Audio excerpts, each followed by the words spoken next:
A linguagem minha é um pouco diferente, a linguagem contemporânea da versão americana The Messenger, mas é os mesmos versículos, em outro linguajar. Vamos lá. Capítulo 20, vou ler os 2 primeiros versículos, diz assim: Passando o tempo, os Moabitas e Amonitas são os 2 filhos de Ló. Ok? 2 filhos de Ló, sobrinho de Abraão. E os Meunitas são os moradores de Ser, mais conhecidos como Edomitas. Edom, vermelho, em hebraico, que é descendente de Esaú. Então vemos 3 famílias aqui: os sobrinhos de Abraão, os sobrinhos netos de Abraão, Amonitas e Moabitas, e os Meunitas, que é os habitantes de Ser, é um local rochoso, montanhoso, que é os Edomitas. Edomitas são os descendentes de Edom, que significa vermelho, que é irmão de Jacó, Esaú. Olha a família reunida. Você já teve reunião familiar que você arrepiou o cabelo, você sabe aí vai ter problema? Você tem medo dessa reunião? Eis que aconteceu aqui. Os descendentes de Abraão, de Isaac e de Israel estariam em iminência de encontrar os seus parentes próximos. Os Amon e Moabe, filhos de Ló, e os Edom, filho de Esaú, irmão de Jacó. Aí a gente lembra qual era a paixão de Esaú para com Jacó. E sobre que alicerce foi criado os Amonitas e Moabitas, que moravam onde? Em Sodoma. Que a Bíblia fala que os sodomitas não herdarão o reino de Deus. Então dá para você entender a base de educação dos Amonitas e Moabitas, totalmente perversas. E os Edomitas, os habitantes de Ser, totalmente feridos, porque um tio distante tirou a primogenitura do pai. Quantos estão comigo? Diga amém. Você acha que uma reunião familiar dessa é fácil? Não, né? Uma base de educação de Sodoma e Gomorra, e parentes próximos feridos porque achavam que deveriam estar no lugar que é seu. Vamos lá. Vamos para o versículo 3. Assustado Josafá, quando ficou sabendo que os Amonitas, Moabitas e Ser, centenas de milhares de pessoas, estavam se aproximando num grande exército para atacar Josafá, o povo de Judá. Versículo 3, vamos lá. Assustado Josafá, Josafá orou. Ok, vamos fazendo um comentário conforme nós vamos escorrendo. Quando você vê um exército enorme, 3 povos reunidos, comprometidos, com diferentes tipos de justificativas para te atacar, não basta ferir, eles querem matar e roubar. Porque por alguma razão achavam que aquilo que eles tinham, o povo de Israel não aqui, o reino de Judá tinha, era um direito deles. Só que é tão interessante isso, pessoas feridas geralmente se unem. Você já percebeu, quando alguma pessoa está ferida com alguém, pessoas feridas contra alguém, já percebeu como elas têm a facilidade de se unir e falar contra essa pessoa? E eram 3 famílias ofendidas, e se achavam no direito de não apenas roubar aquilo que era de Judá, mas eles entendiam que era um direito deles, e não eram muito civilizados, não estavam para conversar com Josafá, queriam literalmente aquilo que Jesus diz em João 10:10.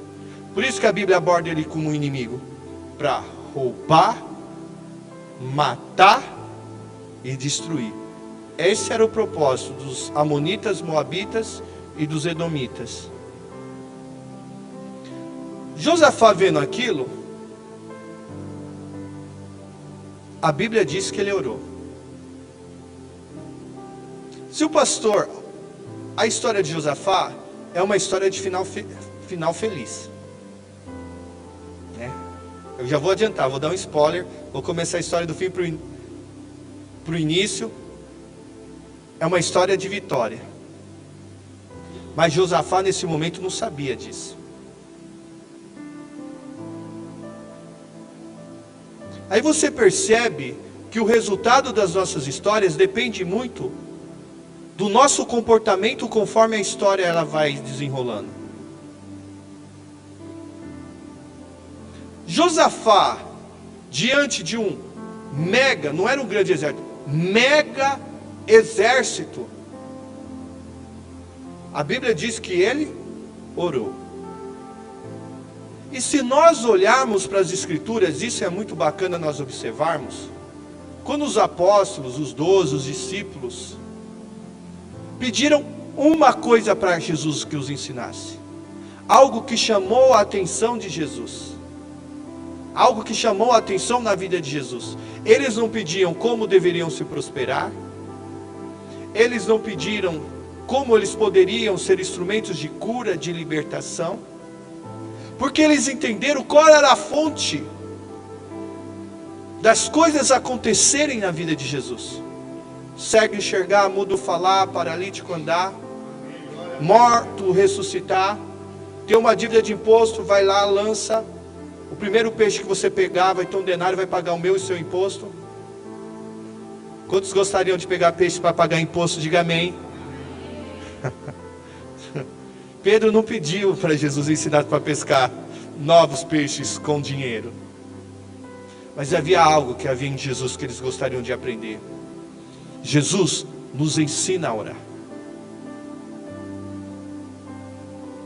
porque eles sabiam, cada vez que Jesus subia ao monte, vamos lembrar uma história de Jesus? Ele estava despedindo a multidão, pediram para que eles fossem atravessar o mar da Galileia, ele despediu, ficou ali para orar, e houve uma grande tempestade. Depois de uma oração que Jesus foi de encontro com eles, sabe como? Andando sobre as águas. Depois do quê? De uma oração. Então aquilo chamava a atenção, com toda a debilidade, com toda a dificuldade que havia os apóstolos, mas eles eram um cara esperto. Dinheiro vem e vai, eles tinham consciência, por mais que houvesse a oração da fé, vamos falar sobre isso, pode curar, mas sabe que a Bíblia diz em Eclesiastes que é ordenado o homem morrer uma só vez, depois vindo o juízo, a salvo a consumação do século. Mas oração era uma coisa que não tinha como dar errado. Me perdoe, coisa não com desprezo, mas algo que não dá errado é a oração. E eles pediram para Jesus: Jesus, ensina-nos a orar, por favor. E eu vi uma certa feita a frase e impactou, falei uma vez, vou repetir quantas vezes for preciso. Você quer saber quantas pessoas amam um pastor? Venha no domingo. Você quer saber quantas pessoas estão envolvidas com Deus? Veja o quantas pessoas vêm num culto com perfil de oração. Vai mostrar muito como está a moral de Deus. Porque um culto de oração é um culto de bate-papo com o Senhor. Eu, como vocês seres humanos, nós temos uma rotina muito grande. E parece que quanto mais você envelhece, maior é a sua rotina e menos tempo. Aí eu entendo por que Josué orou quando estava tendo uma guerra para defender os gibeonitas, uma aliança que Deus nunca pediu. Orou, ele não orou, mas fez uma aliança sem pedir a Deus. Aí ele viu no meio da guerra, falou: olha, eu preciso de tempo. Orou e pediu para que o sol parasse. Tem até uma canção que diz: ao começarmos a orar, esse templo treme. Ao começarmos a orar, falaremos em línguas. Diz assim: Elias orou e o fogo desceu, Josué orou e o sol parou. O que tem em todas essas frases? Qual que é a palavra-chave? Hã?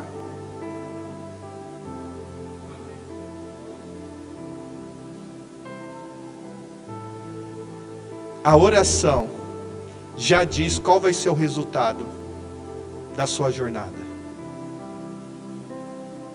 Josafá tinha um problema. Orou. Josafá orou. Ponto. Aqui seria suficiente para entender por que ele teve a vitória. Eu poderia encerrar o sermão aqui, e se todos tivessem o nível de compreensão, a importância que tem a oração na vida de uma pessoa, 2 versículos e meio seria suficiente para mudar qualquer tipo de história aqui presente. Os que estão doentes serem curados, os que estão com dívidas terem recursos para pagar, os que têm famílias perdidas terem habilidades para levá-los ao pleno conhecimento e à conversão de Cristo. Só que quando o problema vem, tudo depende de que tipo de comportamento nós temos. E quando o problema vem, o comportamento que Deus espera é que nós vamos o quê?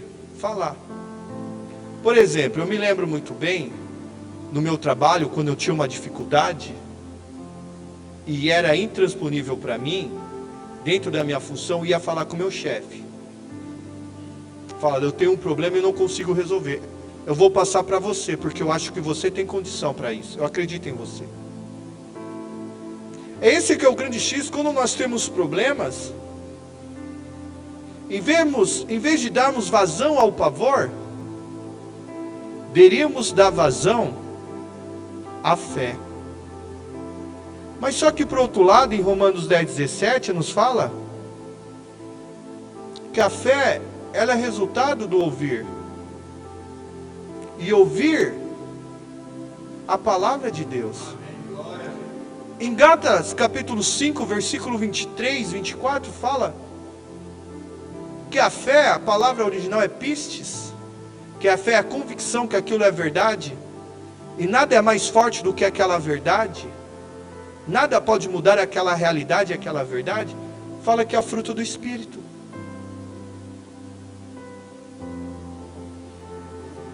O nosso comportamento é muito resultado daquilo que nós estamos cheios.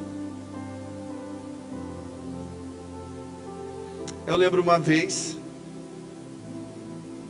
um parente meu, era meio metido a Daniel San, do Karate Kid. E quando ele dormia, eu lembro uma vez, eu deitado, nós no mesmo quarto, ele numa cama, eu na outra. E aí alguém deu um susto nele, ele levantou e fez posição de karatê. Eu olhei e falei, o que é isso? O que você está fazendo? Não, eu levei um susto. Eu achei que era alguma coisa. Por que diante do susto ele teve uma posição? Não sei se é de defesa ou de ataque no karatê, até hoje eu não sei. Eu acho que é um bom momento de eu reencontrar e perguntar para ele o que ele quis fazer naquela noite, aquela posição dele, porque estava muito hilário. Nem o Daniel do Karate Kid, agora, né, vai fazer propaganda aí da Netflix, da Cobra Kai, né? Tá muito bacana essa, para quem gosta, né, da velha guarda do Dr. Miyagi, já se foi e ficou o Daniel San. A reação dele diante de um problema é expor aquilo que estava no seu coração.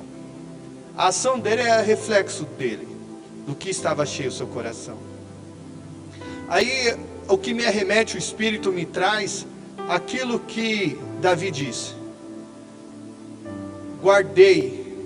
Guardar não é expressão de esconder. Por mais que algumas traduções falem escondi, não é com o intuito de deixar num lugar lá esquecido, numa caixa empoeirada. Todos nós temos um quartinho que, uau, que até nós tememos um dia de entrar lá e ter que resolver aquele problema.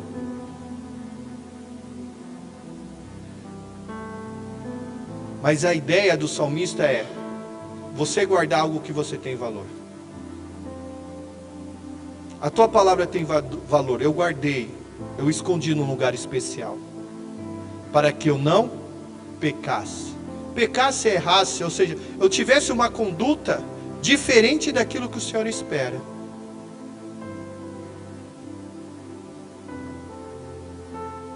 Porque o que havia no coração de Josafá?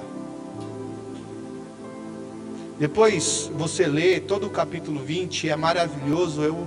Eu como pastor te instruo a ler esse capítulo durante a semana. Mesmo no seu momento de devoção, leia. Ele é muito impactante. Eu comecei com a ideia de falar sobre ele, mas nós vamos finalizar por aqui mesmo.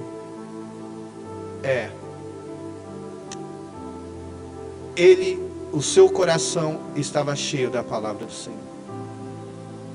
E diante de uma dificuldade, de um problema, eu vou orar. E quando você começa a ver a oração dele, você vê ele orando segundo a palavra. E quando os apóstolos pediram, na verdade, Jesus, quando ele falou, ensina a orar, eu vou parafrasear dizendo assim: Jesus, me diga o segredo do sucesso do seu ministério. Eu vou ensinar. Pai nosso que estais no céu, santificado seja o teu nome. Venha a nós o vosso reino.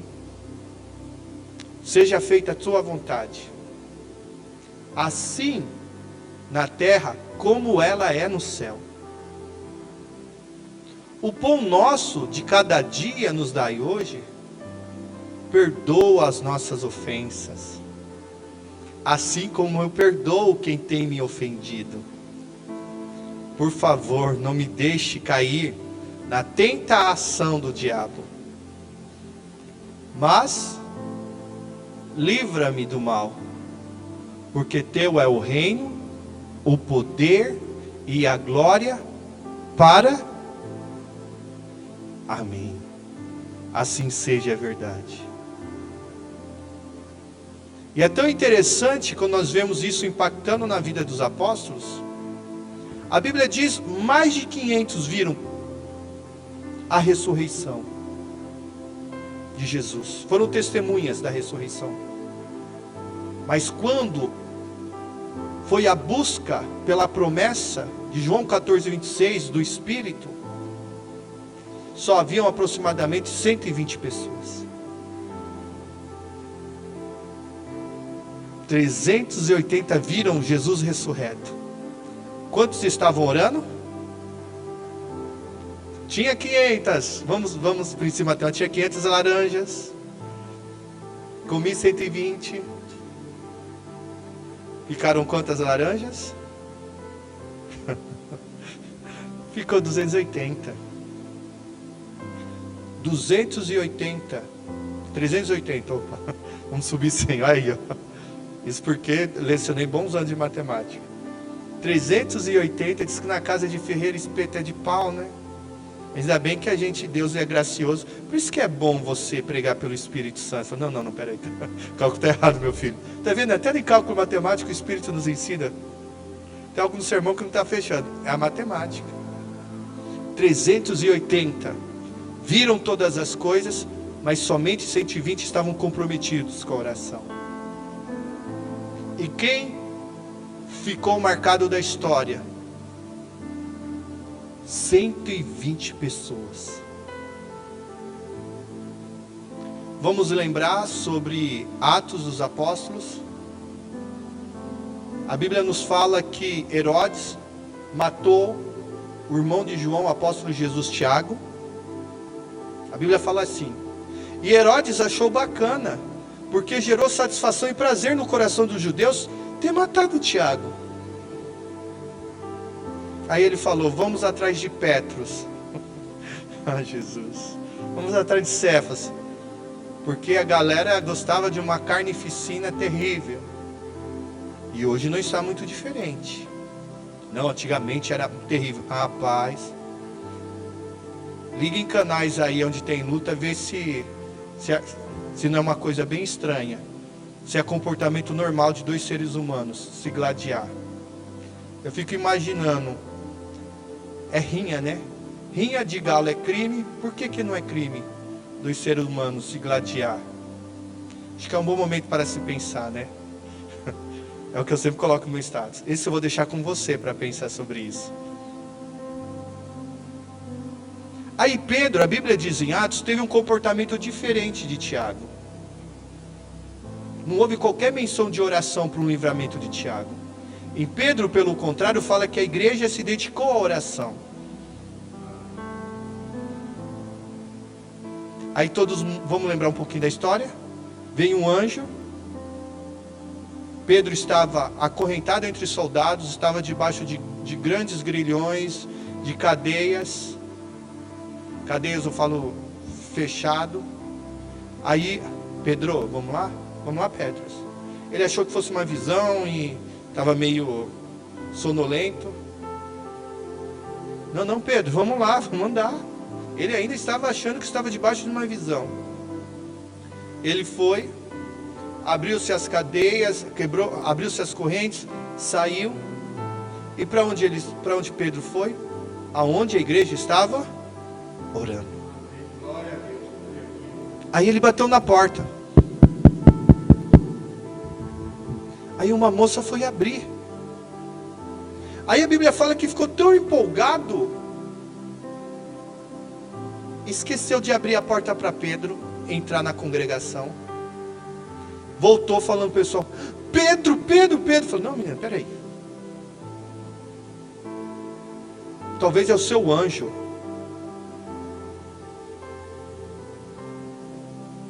A igreja estava orando pela libertação de quem?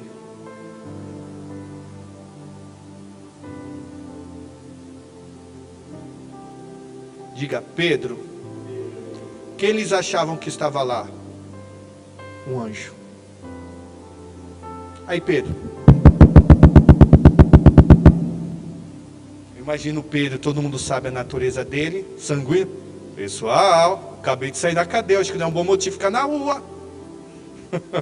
Não é assim quando a pessoa foge? Não fica dando sopa. Ai, Pedro, é Cef. Pedro, a igreja se uniu em oração, foi liberto. E nós precisamos confiar. A Bíblia diz que a oração da fé, ela tem muito nos seus efeitos. E eu quero e vou encerrar aqui. É muito rico esse texto. Eu vou ser sério, eu imaginei que eu falei: nossa, eu quero falar bastante sobre isso. Mas o Espírito falou: e Josafá, vamos ser mais claro. Aqui, cadê? Assustado, vírgula. Josafá orou. Ponto. E aqui eu vou encerrar. Deus deu a vitória, amém? Depois você lê na sua casa para ver que dimensão da vitória. Mas eu quero fazer uma pergunta, eu quero orar por pessoas que se sentem assustadas. O que tem assustado você? Quais são as notícias que estão gerando susto? Quero só fazer um adendo aqui antes de nós orarmos. Eu tenho conversado na minha casa isso e serve, se Deus está trazendo, eu quero alertar a igreja. Não abra a porta da sua casa por aquilo que você tem orado para que não entre. Por exemplo, alguns gostam de orar o Salmo 91 que fala sobre o terror. Ele te livrará da seta que voa de dia, do terror noturno.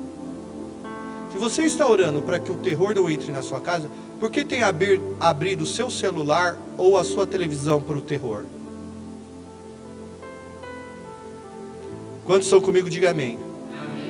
Quantos têm orado para que o espírito de prostituição não acabe com o seu relacionamento e tem sido permissivo no seu celular e na sua televisão assistir cenas indevidas?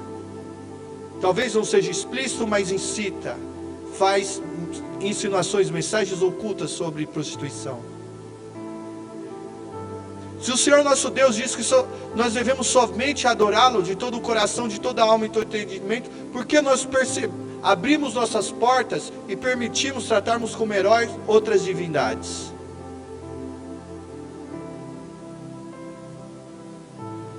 Vibramos por elas e não esconde que são deuses.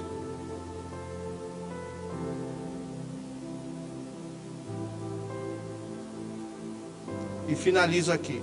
O que tem te assustado?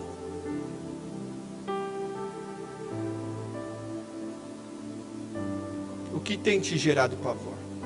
Se Deus trouxe, pessoas estão desenvolvendo a síndrome do pânico. É uma coisa tão forte, tão angustiante, que você não sabe de onde que vem. Simplesmente é algo que te congela, que gera algo terrível. Eu já tive isso, síndrome do pânico. É terrível. É muito ruim você ter pânico e não saber por quê. É desesperador. É como, eu entendo, eu vou ilustrar um salmo, é como laços de morte te cercam. O pânico. E é uma questão espiritual. Mas o que Deus quer nos levar hoje? Diante daquilo que nos assusta, é nos levar a orar. Porque a oração da fé nos leva a ter o testemunho do Espírito Santo. O que é testemunho? A segurança do Espírito Santo. Que tudo está bem, tudo está resolvido. É questão de tempo você olhar aquilo que você gerou pela sua oração. Não se preocupe, porque Deus já resolveu. E a palavra de Deus. Pastor, como que você sabe que Deus quer me tirar desse estado de pânico, de susto, de angústia? É simples. A única garantia que você vai ter, eu vou dizer 4 garantias. A palavra de Deus. Como Deus livrou Josafá, Ele diz pela sua palavra, que nós lemos hoje, Ele também quer te livrar disso. Segundo, o testemunho do Espírito Santo. É algo que vem no seu coração, que traz toda a tranquilidade e serenidade, de que Deus está no controle. Terceiro, a obra de Cristo. Você sabia que em Isaías capítulo 53, ele diz que Ele tomou sobre si as nossas enfermidades? O texto fala, Ele pediu ou tomou? Fala, tomou. Ele foi e tomou. Nunca foi para você isso. Eu tomo isso de você. Eu não me permitir você a ficar com isso.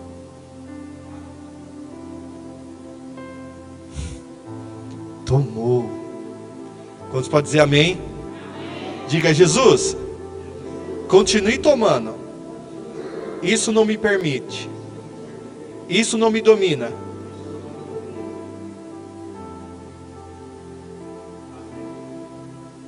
A obra da cruz. Tudo que era para ser feito já foi feito. A terceira e a quarta é a sua fé. Agora é o comportamento. Diante, nós temos o medo, o problema que nos assusta. Temos a palavra de Deus. Temos o Espírito Santo falando conosco. Temos a obra de Jesus Cristo, que não tem nada mais que você deva. Agora é o momento da fé.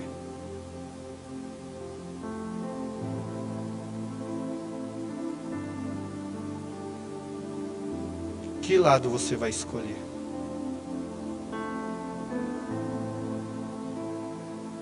do problema e do pavor? Ou do Criador, seu Pai? Eu quero convidar você a se colocar de pé.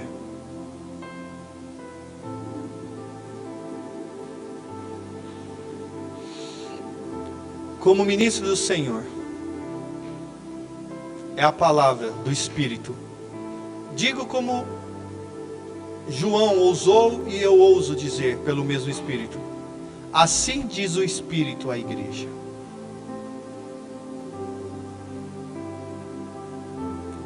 Sabe que eu vejo claro no meu coração o Espírito? Agora ele está olhando para o nosso comportamento. Sei do que te assusta e você sabe. E eu estou dizendo o que eu desejo e quais são as minhas garantias de que eu vou fazer isso. Eu quero convidar você a fechar os seus olhos neste momento. Isso é uma palavra de mudança. Da morte para a vida, da escassez para a prosperidade. Do pavor para a coragem. Eu vou orar primeiramente, porque nós estamos também gravando também essa ministração.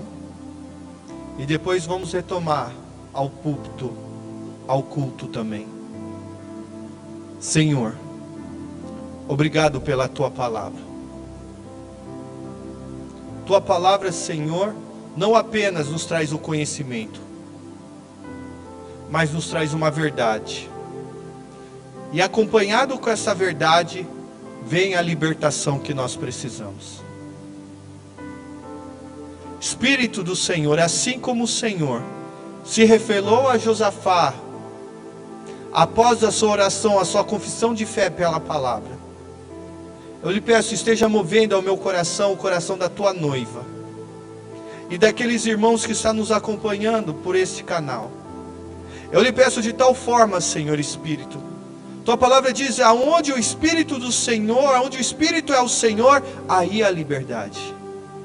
Espírito Santo entra de tal forma, gera-nos de tal forma o convencimento, que gera de tal forma a nossa consciência, para que possamos, Senhor, nos apropriar desta palavra e vivermos em vitória. Não existe um plano B a não ser vitória.